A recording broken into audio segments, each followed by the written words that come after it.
Seguimos com liberdade de opinião desta terça-feira. Agora vamos conversar com o comentarista político Caio Coppola. Caio, boa tarde para você. Boa tarde, Roberta. Boa tarde, Rita. Boa tarde ao espectador da CNN. Deputado Arthur Lira, então, do Progressistas de Alagoas, é o novo presidente da Câmara e no seu discurso, depois da vitória, Lira, que contou com o apoio do presidente Jair Bolsonaro, pregou o respeito ao colegiado e a voz de todos os deputados também. Vamos rever. Como já notaram, fiz questão de iniciar esta minha jornada com um gesto simbólico. Eu estou aqui de pé, depois de eleito, ao lado desta cadeira, do presidente ainda vazia, fazendo este discurso de posse de pé em homenagem a todos os presentes, de todos os partidos, aos que votaram e aos que não votaram em mim. É um gesto de respeito a este plenário, o verdadeiro e único presidente da Câmara, o plenário, composto por outros 512 senhores e senhoras deputados. Prometo respeitar como presidente as forças vivas dessa Casa Legislativa, os colegiados, a proporcionalidade e o plenário da Câmara. Como instituição, deve ser a voz de todos e não a voz de um. Caio, qual que é a sua avaliação sobre a vitória de Lira no primeiro turno? Quer dizer, o presidente Jair Bolsonaro demonstrou força, de fato, na Câmara e Lira vai conseguir ser independente nas suas ações depois dessa votação expressiva, mas também dos acordos feitos em troca do apoio? Olha, Roberta, mais do que uma vitória, do novo presidente da Câmara, foi uma derrota humilhante para o velho presidente da Casa, que sequer conseguiu assegurar o apoio do seu próprio partido e cometeu o erro político de se aliar com a esquerda radical e o erro moral de se mancomunar com o Partido dos Trabalhadores, uma sigla que a memória coletiva associa com razão à corrupção em escala industrial. Bom, dessa vez, sem contar com o apoio político do Supremo Tribunal Federal, do STF, e sem poder exercer aquela pequena tirania que a permanência no cargo proporciona, ficou claro que a força do Rodrigo Maia vinha da sua posição privilegiada, conquistada aí ao arrepio da Constituição, que expressamente veda o exercício continuado da presidência da Câmara, justamente para evitar esse tipo de abuso de poder. Aliás, tudo indica que é só por esse feito inconstitucional que Rodrigo Maia será lembrado em algum rodapé aí nas páginas de história. Ele foi o mais longevo presidente da Câmara Federal na redemocratização. Então, no seu discurso anterior à votação, o candidato vencedor, o deputado Arthur Lira, ele enfatizou que a sua nova gestão daria previsibilidade à atividade parlamentar. Isso na organização das relatorias, da pauta de votação e por aí vai. E que ele buscaria adotar uma neutralidade institucional para conduzir os trabalhos da casa. Então, essa é uma isenção há muito tempo abandonada por Rodrigo Maia, que nos seus delírios aí de grandeza ignorava a sua pequena representatividade popular e almejava até o cargo máximo de presidente da República. Hilário, mas é real. Bom, já o seu candidato ao comando da Câmara, o deputado Baleia Rossi, antes de ser derrotado, vociferava no plenário que a sua candidatura representava a independência da Câmara, que supostamente, sob gestão de Rodrigo Maia, não se ajoelhava perante o Poder Executivo, exatamente essa expressão. Isso é uma sonora mentira. Então, só para demonstrar, eis o que a imprensa tão simpática ao deputado com tão pouco carisma, estou falando do Rodrigo Maia, noticiava sem grande crítica, isso nos idos de 2017. Na verdade, novembro de 2017, eu trouxe aqui uma manchete do jornal O Globo, aspas, para aprovar mudanças na Previdência, Temer autoriza Maia a negociar cargos. O presidente da Câmara vai dividir algumas secretarias com os partidos que compõem o chamado Centrão. Portanto, pelos critérios expostos pelo próprio Baleia Rossi, se Maia não se ajoelhava para Bolsonaro, é certo que rastejava por Temer. Temer, um ex-presidente da República que, ao contrário do atual, em 2 anos de mandato, foi denunciado pela PGR por corrupção passiva e lavagem de dinheiro durante a sua permanência no cargo. Então, onde estava a indignação de Rodrigo Maia nessa ocasião? Então, mesmo com toda essa concentração de poder, com os holofotes benevolentes da imprensa e na posição aí de aglutinador, né, de forças contra a presidência da República, Maia não conseguiu emplacar o seu sucessor. Então, imagina a insatisfação dos parlamentares com a vaidade, com a ambição e com o autoritarismo do ex-presidente da Câmara para que uma derrota tão expressiva se materializasse. Então, parafraseando aí o candidato vencedor, o Rodrigo Maia, ele fez da cadeira de presidente da Câmara um trono, né? E assim que teve a chance, a Câmara, de forma anônima, em votação secreta, conseguiu revidar. Por isso, reforçando meu ponto inicial, eu vejo esses acontecimentos de ontem muito mais como uma derrota de Rodrigo Maia e da sua forma discricionária, né, de fazer política, do que como uma vitória de Arthur Lira ou do governo federal, né, que de fato endossou a candidatura vencedora.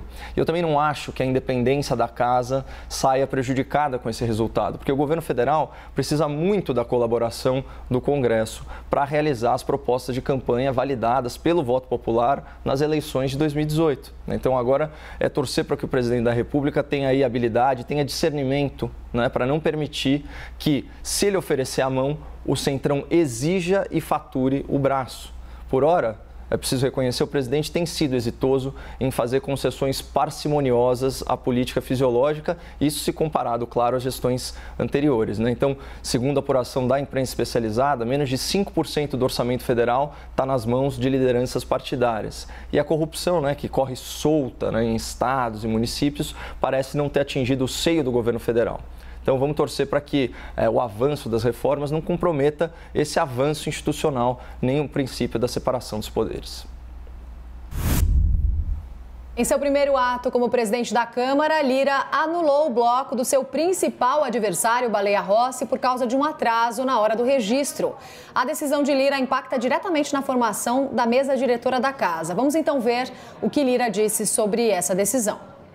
Eu estou afirmando que o ato foi necessário para que nós possamos não dar um pé na porta, Dani, mas um freio de arrumação para que os deputados saibam que o que manda na nossa casa é, primeiro, a coletividade, segundo, o regimento interno.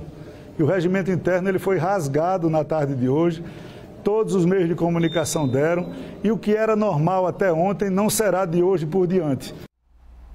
Apoiadores de Baleia Rossi disseram que vão ao Supremo para tentar anular a decisão do novo presidente. Caio, qual que é a sua avaliação sobre esse primeiro ato de Lira como presidente da Câmara? Ele foi muito rigoroso ou correto com o regimento ao anular o bloco? Com essa atitude, Lira já mostra como é que deve conduzir a Câmara daqui para frente? Sobre esse último ponto, acho que ele já deixou bem claro, né, Roberto? Ele falou, olha, o que era comum antes não será comum agora, né? E você sabe que esse episódio me lembrou aí das minhas aulas de direito processual, né? Aqui é uma discussão jurídica para ver se esse é um prazo peremptório ou se esse é um prazo dilatório, né? Então, dilatório pode ser dilatado no tempo, geralmente ou por convenção das partes ou por determinação do juiz do caso. O prazo peremptório, né? Ou seja, o prazo categórico, o prazo fatal, ele não pode ser mudado.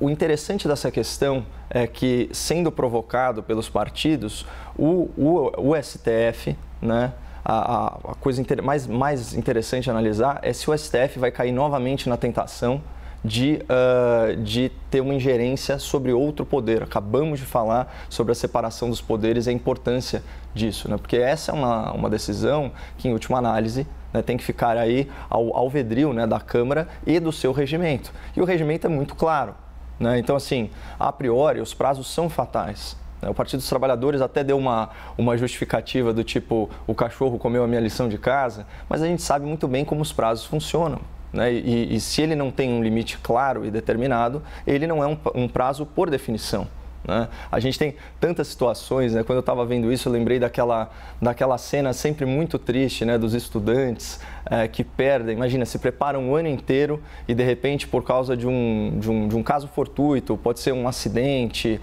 na rua ou um atraso no sistema de transporte público, perdem a prova.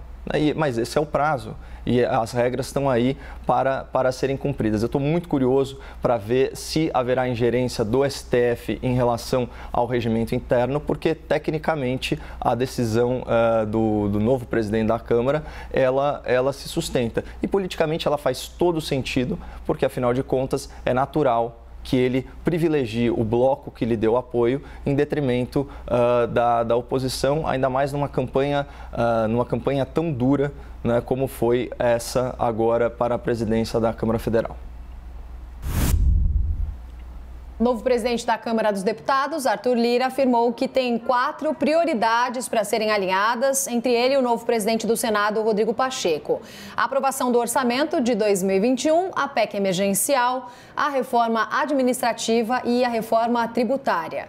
Lira demonstrou preocupação com o cumprimento da Lei de Responsabilidade Fiscal e também do teto dos gastos e afirmou que vai trabalhar pela criação de um novo programa social.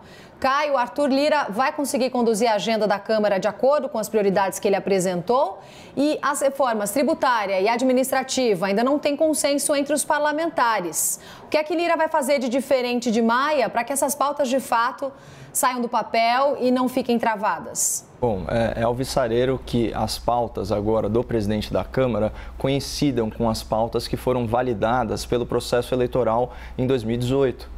Então, essencialmente, a gente está falando de uma agenda liberal, uma agenda de contenção de gastos, de redução do tamanho da máquina pública. Eu convido aí o espectador da CNN a assistir uma entrevista ontem à noite aqui do canal com o Felipe Salto, que é economista ligado à Instituição Fiscal Independente do Senado Federal. E quando questionado, não é uma pergunta fácil, né? Quando questionado qual deveria ser a prioridade zero, se não me engano foi essa expressão utilizada, ele falou, olha, é a PEC emergencial, que foi citada aí pelo senhor Arthur Lira, né, ao se dirigir à imprensa em relação às suas prioridades. E do que trata essa PEC? Se não me engano, a PEC 186, né, de 2019. Ela fala exatamente dos gatilhos caso a regra de ouro seja desrespeitada. E o que é a regra de ouro? Aquela regra que impede, né, que o governo se endivide para pagar despesas correntes, então custeio de pessoal, esse tipo de coisa. Então, a ideia qual que é? Melhorar a redação da PEC do teto de gastos, melhorar a redação constitucional e colocar os gatilhos necessários para que, né, se os políticos começarem a contratar dívidas exacerbadamente, né, e se eles furarem aí o seu compromisso com a responsabilidade fiscal, automaticamente uma série de gatilhos legais é disparada. Entre elas, né, a redução da jornada de trabalho de servidores públicos, que sempre são os últimos poupados quando existe uma crise, como foi o caso dessa pandemia. A gente viu os servidores, né, não terem um centavo da sua renda reduzida, ao passo que a maioria da população brasileira, né, sofreu impactos e empobreceu aí trancada em casa em decorrência da paralisação econômica. Então, de certa forma, isso equaliza a relação entre os cidadãos. Então, eu achei muito fortuito aí vamos dizer, essa declaração que, em última análise, é um compromisso com a agenda da responsabilidade fiscal, tanto a PEC emergencial quanto a reforma administrativa. A reforma tributária é super complexa e eu, particularmente, não sou a favor de mexer muito no sistema tributário em plena crise.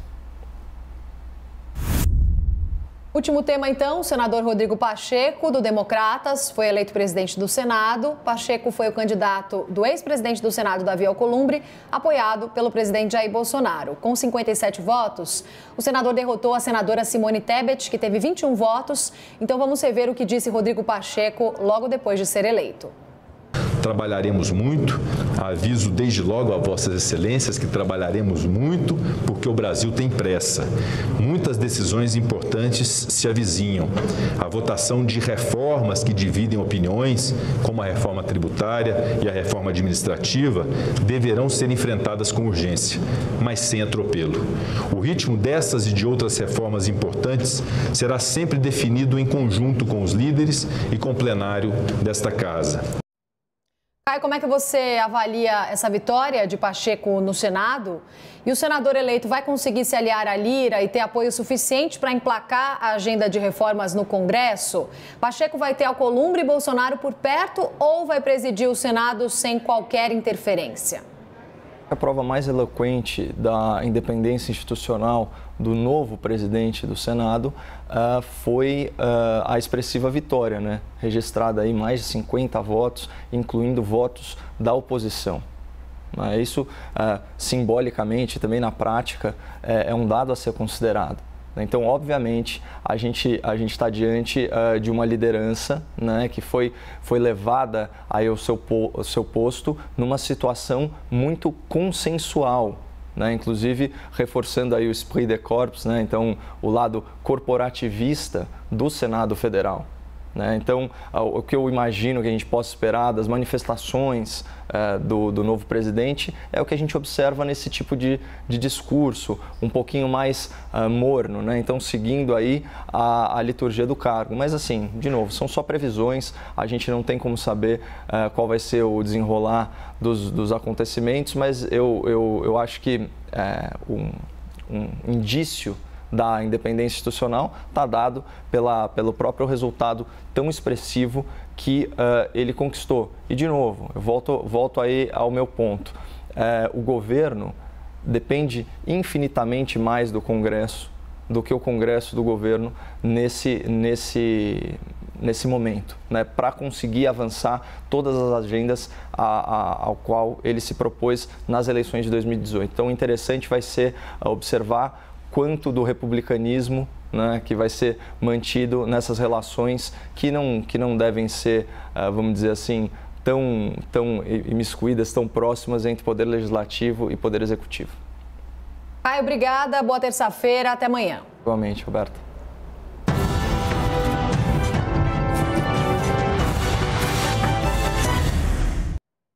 As opiniões emitidas pelos comentaristas do quadro não refletem necessariamente a posição da CNN.